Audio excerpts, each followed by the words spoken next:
하시면 될 것 같아요. 우리 앞뒤 좌우로 한번 인사하시죠. 오늘도 행복한 주일 되시기 바랍니다.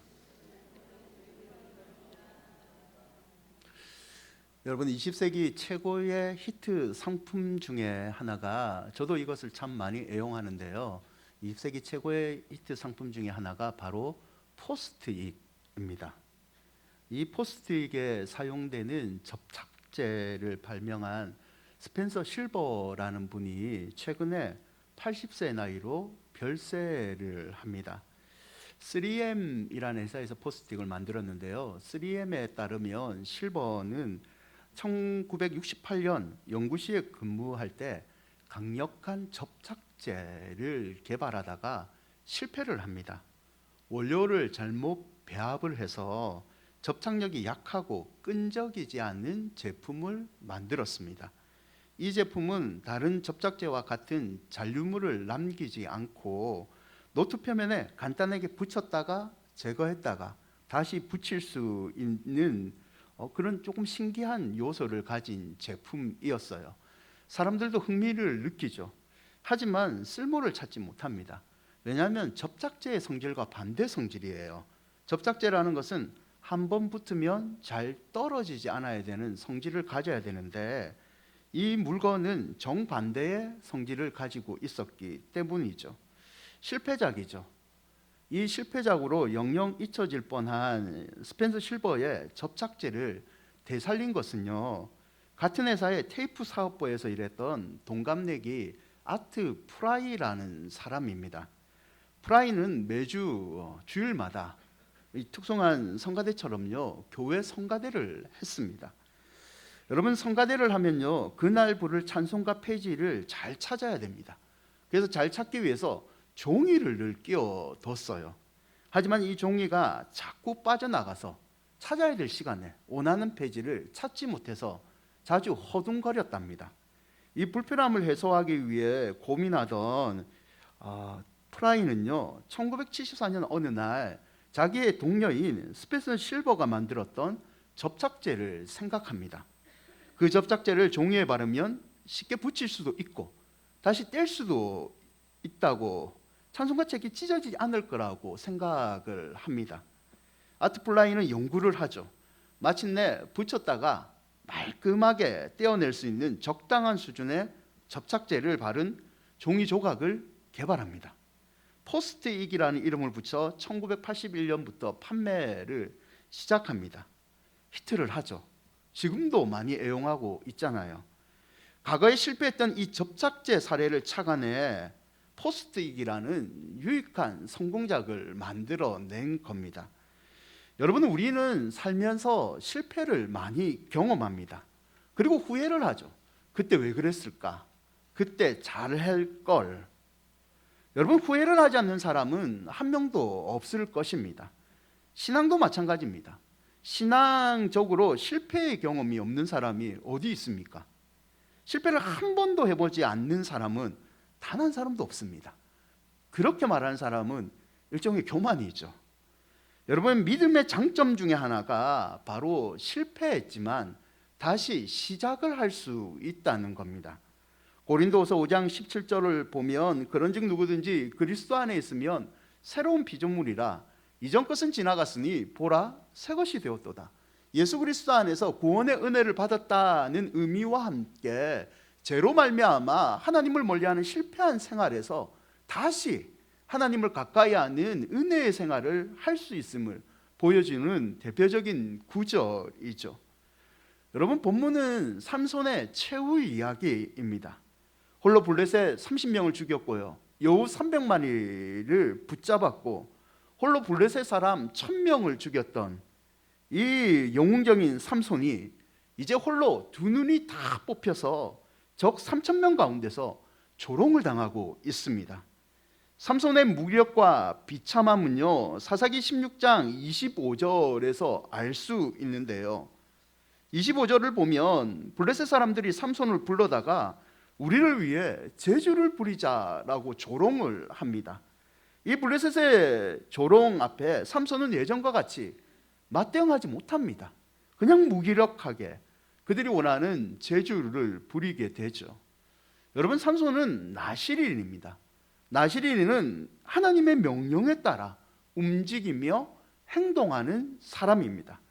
하지만 지금 삼손의 모습은 어떻습니까?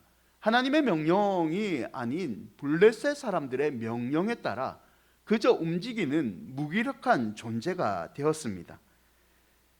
26절을 보시면 삼손이 자기 손을 붙든 소년에게 이르되라는 표현이 있습니다. 히브리어 본문은 그 소년을 그의 손으로 강하게 붙잡고 있는 소년이라고 묘사를 합니다. 홀로 1000명을 죽였던 강한 삼손이 이제 약하게 보이는 한 소년이 강하게 붙잡아 주지 않으면 움직일 수 없는 그런 비참한 처지에 이르렀음을 성경은 표현하고 있죠. 28절을 보시면 이 무기력한 삼손이 하나님께 기도를 합니다. 여러분, 삼손은 예전에 목마름의 위기에서 하나님께 도와달라고 기도한 적이 있습니다. 사사기 15장 28절을 보면 삼손이 심히 목이 말라 여호와께 부르짖어라고 했죠. 하지만 이때의 부르짖음은요, 믿음의 온전한 기도로 보기에는 힘든 면이 조그마나 있습니다. 사사기 16장 28절과 이 사사기 15장 18절에 하나님에 대한 삼손의 호칭을 살펴보면 믿음의 기도로 보기 힘든 이유를 저희들은 알 수 있는데요, 사사기 15장 18절을 공동 번역으로 보면 이런 기록이 있습니다. 삼손이 목이 탔다. 그래서 야훼 하나님께 부르짖었다. 어떻게 부르짖습니까? 당신은 이 소인의 손으로 큰 승리를 거두셨습니다. 삼손은 이 공동 번역으로 보시면 하나님을 하나님으로 부르지 않습니다.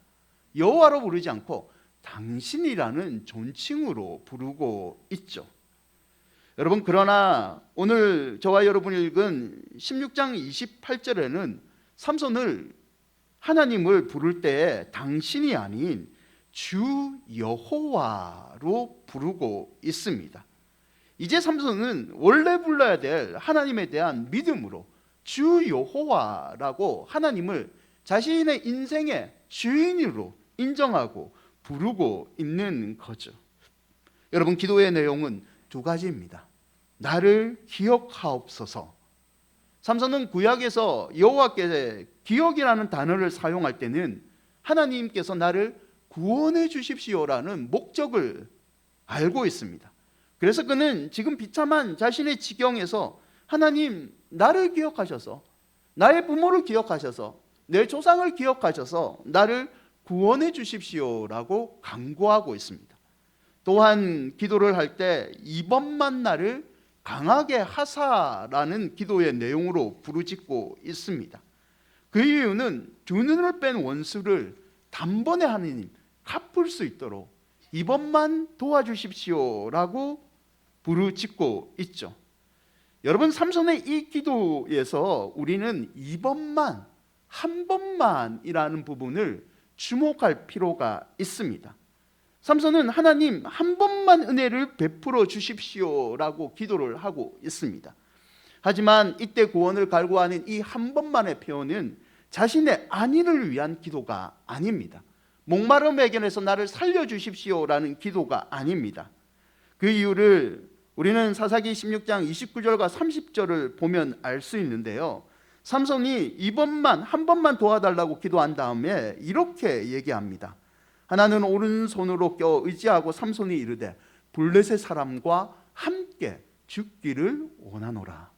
하나님 한 번만 도와주시면 나도 죽겠습니다. 내 목숨 걸고 블레셋 이 사람들과 함께 죽겠습니다 라고 기도를 합니다. 여러분, 블레셋 사람과 함께 죽기를 원하노라, 이 문구는요, 삼손이 원래 가져야 될 사사로서의 사명을 담은 기도의 문구입니다. 사사기 13장 5절을 한번 보실까요? 삼손이 태어났을 때의 모습인데요, 보라, 내가 임신하여 아들을 낳으리니 그의 머리에 삭도를 대지 말라. 이 아이는 태에서 나옴으로부터 하나님께 바쳐진 나시린이 됩니다. 그가, 나시린의 목적이 놓아 있죠. 블레셋 사람의 손에서 이스라엘을 구원하기 시작함이냐. 인생의 마지막에 하나님께 한 번만 다시 사사로서의 사명을 감당할 수 있는 은혜를 달라고 삼손은 자기의 만족이 아닌 하나님을 위한, 백성들을 위한 사역을 할 수 있도록 하나님 도와달라고 기도를 한 거죠. 여러분, 삼손은요, 나신인으로 사사로 태어난 사람입니다. 하지만 사명을 잊어버리고 자신의 만족을 위해서 살았죠. 그래서 실패한 인생이 되었죠. 그러나 마지막 순간, 이번만 나를 강하게 하여 주십시오. 하나님 다시 한번 은혜를 주신다면 주께서 주신 은혜, 하나님께 헌신했듯이, 결단했듯이 이제 하나님을 위해서 사용하겠습니다 라고 기도를 한 겁니다.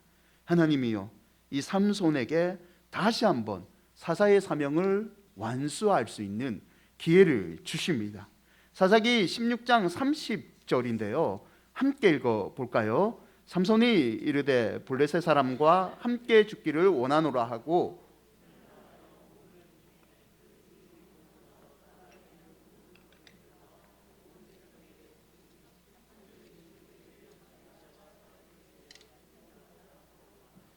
사사로에서 사명을 완수하고 생을 마감하게 되죠. 여러분, 삼손은 실패한 삶을 살았습니다. 하지만 하나님의 은혜로 다시 한번 기회를 얻어 사사로에서의 사명을 완수하며 생을 마감했습니다.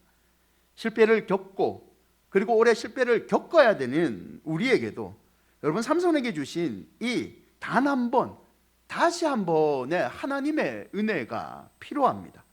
그럼 어떻게 해야 우리는 다시 한 번의 이 기회를 은혜로 얻을 수 있을까요? 첫 번째는요, 다시 한 번의 은혜는 고난 후에 옵니다.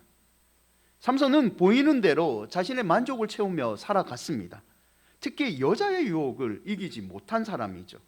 결국 블레셋 사람들에게 붙잡혀 눈을 잃어버리고요, 힘의 근원인 머리털을 잘림을 당합니다. 삼손은 블레셋 사람들의 군 조롱거리가 되었죠. 하지만 이 고난은요, 삼손에게 나쁜 것만 주지는 않았습니다. 삼손은 이 고난을 겪은 후에 하나님 앞에서 여러분 회개를 합니다. 다시 하나님을 바라보게 되고 다시 한 번의 기회를 은혜로 얻게 된 거죠. 여러분, 고난을 견디면 하나님의 은혜가 올 때가 있습니다. 야고보서 1장 2절과 3절을 현대인의 성경을 보면요, 야고보는 이런 말을 하는데요, 형제 여러분, 여러 가지 시험을 당하더라도 그것을 기쁨으로 여기십시오. 믿음의 시련은 인내를 만들어낸다는 것을 아십시오. 왜 시련이 성도에게 기회가 되느냐? 야고보는 얘기하기를 이 믿음의 시련이 인내를 만들어 준답니다. 그리고 계속해서 4절에서 공동 번역으로 보면 이 인내를 한껏 발휘하십시오. 그러면 여러분은 조금도 흠잡을 데 없이 완전하고도 완만한 성도가 될 것입니다.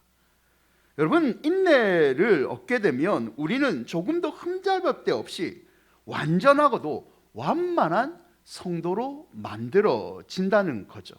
고난 후에 축복이 오는 거죠.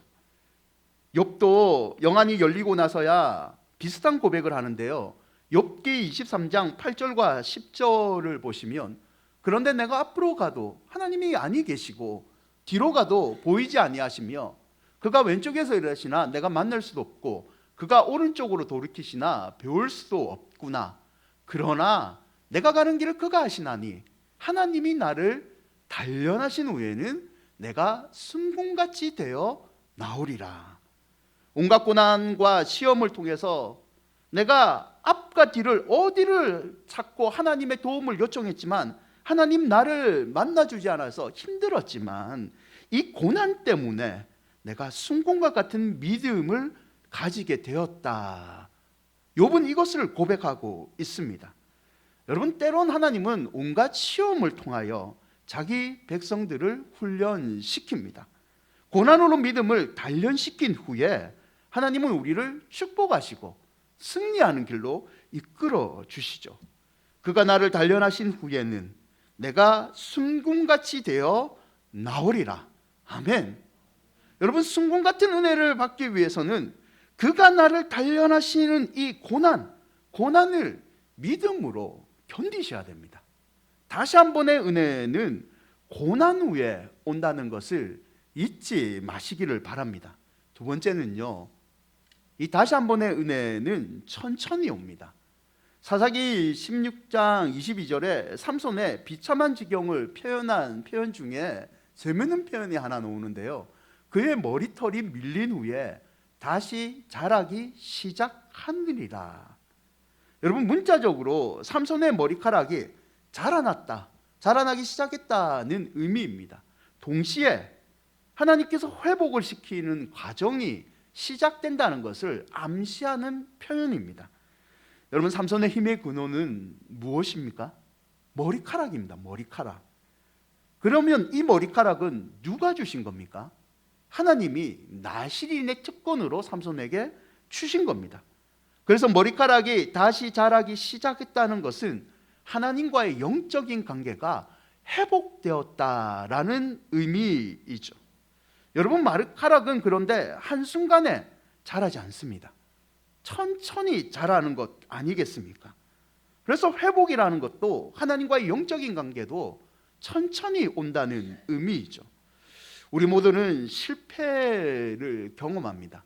실패를 경험하지 않는 사람은 아무도 없습니다. 하지만 아무리 크게 실패해도 하나님 앞에 용서받지 못할 정도로 큰 죄를 짓는 사람은 성도는 없습니다. 달리 말하면 회복되지 못할 만큼의 큰 실패는 성도에게는 없다는 말입니다. 삼손은 하나님께 큰 죄를 지었죠. 그것이 하나님의 징계를 가져왔습니다. 그러나 완전히 끝난 것은 아니라는 말입니다.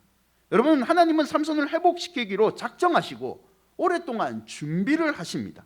중요한 것은 삼손을 회복시키는 이 은혜를 하나님께서 어느 날 짠 나타나서 너 이제 머리가 확 나, 힘생겨, 블레셋 다 무찔러, 이렇게 하신 것이 아니라 머리카락이 천천히 자란 것처럼 하나님도 삼손을 회복시키는 은혜를 서서히 준비하셨다는 거죠. 여러분, 실패를 할 때 회개를 하면 용서는 즉각적으로 옵니다. 하지만 회복에는 시간이 걸립니다. 여러분, 아이들을 어렸을 때 키울 때 애들끼리 싸웁니다. 그러면 어떻게 합니까? 여러분이나 저나 거의 정해진 룰이 있습니다.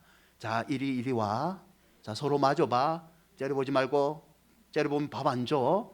자, 그 다음 뭐 어떤 제사 날리십니까? 손 내밀어, 악수해, 뽀뽀해, 포옹해. 억지로 여러분 화해를 시키죠. 그렇다고 그 감정이 바로 사라질까요? 용서는 이루어졌지만 회복되는 과정에는 시간이 필요합니다. 삼손의 머리카락이 하나님과의 자신의 관계를 보여주는 겁니다. 자고 났더만 감옥에서 하룻밤 사이에 갑자기 머리가 수북하게 자라지는 않았습니다. 서서히 자랐죠. 왜 회복에는 여러분 시간이 필요한 것 같습니까? 대부분의 경우는요, 믿음의 실패는요, 한순간에 불순종으로 오는 것 아닙니다. 우리는 그때 내가 잘못 선택해서 하나님께 죄를 지었다라고 말을 하지만 마음속에는 알고 있습니다. 내가 오랫동안 불순종한 것이 누적되었다가 이제 터진 거다. 하나님께 혼날 것 혼난 거지. 마음속으로 알고 있죠. 서서히 나쁜 습관들이 쌓여서 큰 실패를 우리는 믿음으로 경험하는 겁니다. 여러분, 그래서 회복에도 시간이 걸리는 겁니다. 환자가 중병을 나면 병은 치료되어도 체력을 회복시키는데, 기운을 차리는데 많은 시간이 필요하지 않습니까? 믿음의 회복도 마찬가지입니다. 여러분, 옛 습관을 버리고 새 습관을 형성하는데 금세 당연히 안 되죠. 하나님을 몰라서 내가 들였던 습관, 수십 년 동안 들였던 습관입니다. 그걸 어떻게 예수님 믿기로 작정한 그 순간부터 다 끊어버리고 모든 새 습관으로 바로 변화될 수가 있습니까? 시간을 두고 서서히 믿음의 습관으로 바꾸어야 되는 거잖아요. 여러분, 하나님이 출애굽 지도자로 모세를 사용하실 때요, 모세를 80년 준비시킵니다. 80년 준비시키는 동안 자신을 의지하지 않고 하나님을 의지하는 지도자로 만드셨잖아요. 흉년 속의 야곱의 가족을 구원하기 위해요, 하나님은 요셉을 준비시키는데 만만치 않은 세월 동안 요셉을 노예로 감옥에서 억울함을 당하는 상황으로 몰아넣으십니다. 그리고 하나님만 바라보는 지도자로 훈련시키셨죠. 이스라엘은요, 약속의 땅 가나안을 조상 때부터 약속을 받았습니다.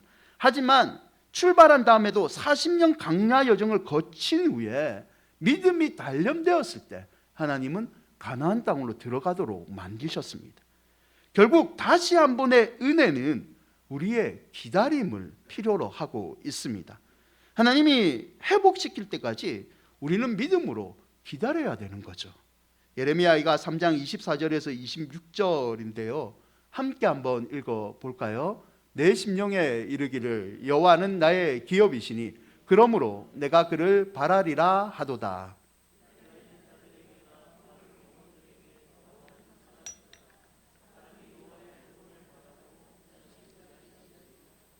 아멘. 여러분, 은혜의 원리도 어쩌면 공부의 원리하고 똑같습니다. 하나님 믿고 기다리는 자가 무조건 은혜를 받습니다. 끝까지 인내로 버티는 자가 하나님의 다시 한 번의 은혜를 누구보다 먼저 더 풍성하게 누리는 거죠. 세 번째는요, 이 다시 한 번의 은혜는 더 풍성한 은혜로 우리를 찾아옵니다. 사사기 16장 28절에 삼손이 부르짖어 하나님께 기도를 하죠. 진심의 기도를 하나님께 드립니다. 29절에 삼손은 하나님을 믿고 이제 행동으로 실천합니다. 집을 버티는 두 기둥 가운데 왼손으로 다곤 신정의 한쪽 기둥을, 다른 한 손으로 다른 기둥을 잡습니다. 하나님께서 자신을 도와줘서 이 적들을 물리칠 것을 믿음으로 믿고 행동으로 바로 옮깁니다. 하나님께서는 이 삼손의 기도에 응답하십니다.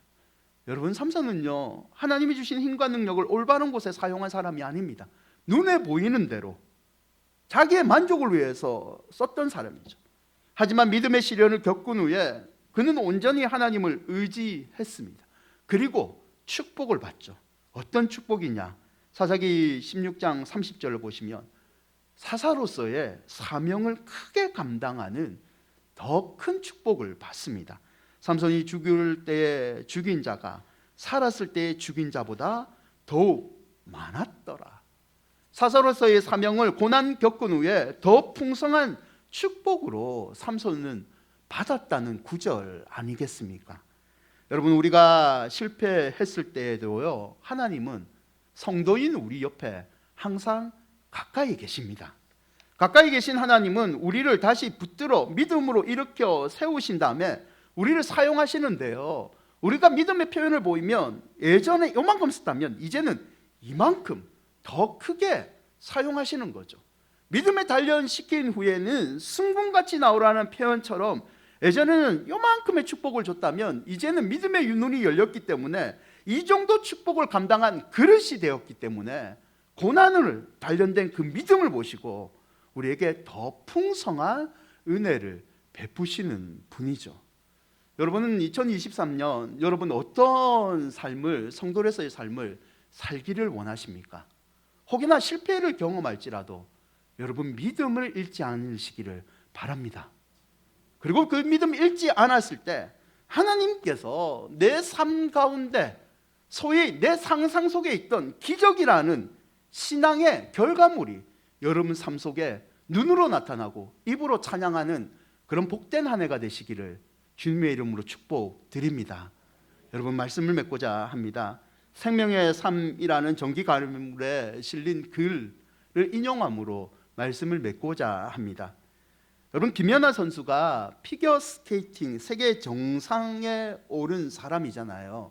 이 김연아 선수가 세계 정상에 오른 데에는 안무가인 데이비드 윌슨 코치의 도움이 컸다고 합니다. 이 윌슨 코치가 김연아 선수를 처음 만났을 때 김 선수는 승부욕이 매우 강했답니다. 강한 정도가 심각했고 긴장된 표정을 떨치지 못하는 모습이었죠. 그런 표정으로 춤을 추니까 기술적으로는 완벽해도 예술적으로는 부드러움이 없었습니다. 그래서 윌슨 코치는 일단 무조건 즐겨라 라고 김 선수에게 조언을 했답니다. 함께 농담을 했고요, 긴장을 해소하기 위해 모든 노력을 기울였습니다. 그렇게 계속 즐겁게 연습하던 어느 날 김연아 선수 안에 있는 응어리진 어떤 것이 풀리는 것처럼 자연스러운 표정이 놓았답니다.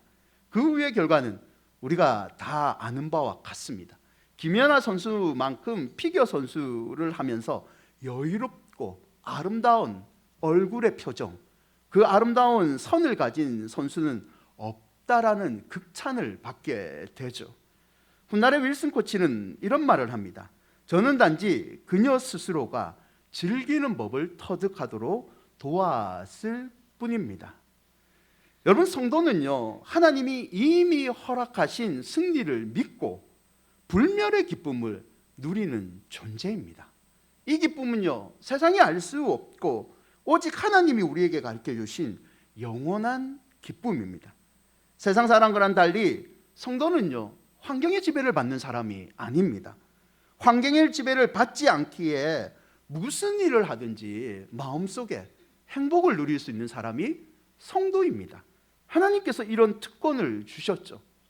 그래서 성도는 그저 이를 악물고 주님 언제 오시나, 이 믿음의 싸움 언제 끝나나 악으로 버티며 기다리는 삶을 살아서는 안 됩니다. 주 안에서 즐거워하고 믿음 안에서 우리에게 주시는 승리를 기쁨으로 바라보는 적극적인 태도를 갖추는 사람이 바로 성도입니다. 여러분, 실패를 우리는 경험하게 될 것입니다. 그리고 이미 경험을 했죠. 실패를 경험하는 것이 여러분 두려워하지 마십시오. 실패를 하여도 은혜로 다시 일으켜 세우는 하나님이 저와 여러분이 믿는 아버지 하나님이십니다. 그 하나님이 우리를 다시 일으켜 세워 주실 겁니다. 삼손이 비록 눈알이 뽑히고 비참한 신세가 되었지만 삼손을 향한 하나님의 은혜는 늘 준비되어 있었습니다. 사랑하는 여러분, 세상은요, 승리자, 패배자로 사람들을 분류합니다. 하지만 하나님의 나라에서는 승리와 패배는 없습니다. 은혜를 더 의지하느냐, 은혜를 덜 의지했느냐, 이 차이만 있을 뿐이죠. 그러므로 인생의 위기의 순간 성도인 저와 여러분이 선택할 여러분 정답은요, 하나님의 은혜를 더 의지하는 겁니다. 여러분, 올 한 해 하나님의 은혜를 더 의지하는 이 믿음을 꼭 붙잡고 가십시오. 그러면 우리를 지켜보시는 하나님께서 우리가 생각지 못한 풍성한 은혜를 맛보게 할 줄 믿습니다. 여러분을 괴롭히는 문제가 있죠. 건강이 있고 사람의 관계에 문제가 있고 돈의 문제가 있습니다. 여러분, 그 문제만 바라보지 마시고 그 문제를 통하여 믿음을 주시는, 고난 후에 천천히 오시지만 더 풍성하게 채워주시는, 다시 한 번의 은혜를 주시는 하나님을 꼭 바라보시기를 바랍니다. 아무쪼록 다시 한 번의 이 은혜를 여러분이 직접 체험하시고 찬송으로 간증하는 한 해가 되시기를 주의 이름으로 축원드립니다. 우리 찬양하시죠.